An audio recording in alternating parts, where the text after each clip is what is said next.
Hindi naman tayo naglalayo. Gano'n din ako pare hangga't maaari, dagdagan. Kasi siyempre sa'kin kung puwedeng dagdagan nga na gawing 20, parang play all, eh. Oh, Play all, parang pasarel, 'di ba, yung liga natin dito, lima correct, lima correct, lima correct, correct, correct. Oh. tapos best 5 sa dulo.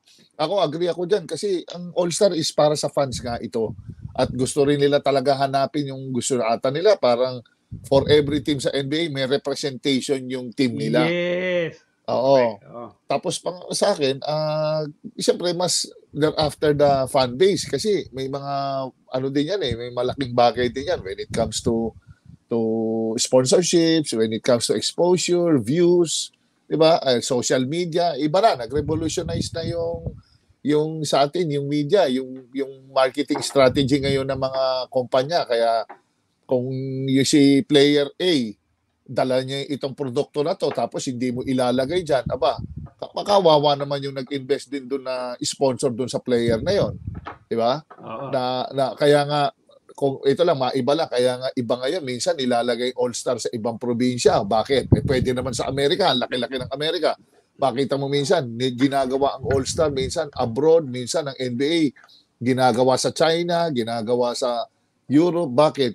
To get the to expose yung product, to expose the players, para NBA, it's a global, wider reach, para talagang sa lahat magkaroon ng experience kung ano ba talaga ang NBA. At saka lumalaki na rin eh, global na siya. So yun, napakaganda talaga nitong obserbasyon ni JJ Redick. Kung madadagdagan pa, so much the better. Siyempre, itong mahirap, paano palalaruin lahat. Eh, nako, very professional naman yan lahat. Unang-una, lahat yan, the mere fact na lalagay ka sa All-Star, it's an honor and privilege sa bawat players. Mas dadagdag yung stock nila. Ngayon, yung playing time, that's another story. Pagdating po sa playing time, hindi pwedeng, yan, ibe-base na nila yan dyan sa performance.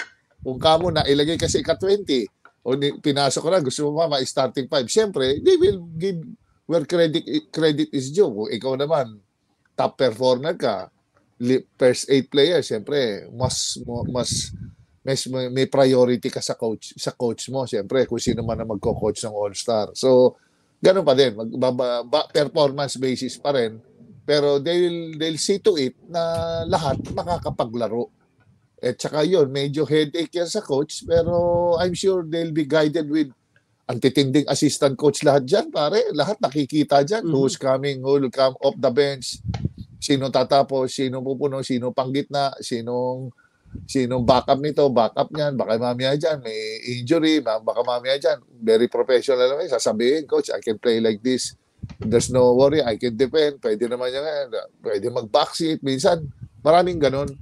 Minsan pa nga, pag meron sa All-Star, napapansin ko nun, pag meron nakita lang, senior, last year nga na sa NBA career niya, minsan, kahit hindi siya, okay, minsan si Jordan, kahit hindi siya deserve sa starting 5, di ba? Parang nag-give up ata si Vince Carter, para lang mag-starting 5 sa Wizards. So, naglaro si Jordan. Minsan may ganun na respeto nila sa player, binibigay nila sa senior, hanggang sa numero. Pag nakita nila, nagkasabay sa number 10. Mas senior yung isa. Ayun, minsan pinag-uusapan na lang nila yun kung sino. So, yun ang maganda naman dyan sa NBA, lahat na pag-uusapan, at lahat naman nila, they will find ways and means para i-improve yung liga. You have to be dynamic kasi lalo na ngayon, pare, daming dinadagdag nila ngayon. I'm sure open sila sa ganito, dagdagan pa. Dahil kung nakikita mo ngayon, pare, may shootout, pare, tumitira sa logo. 'Di ba?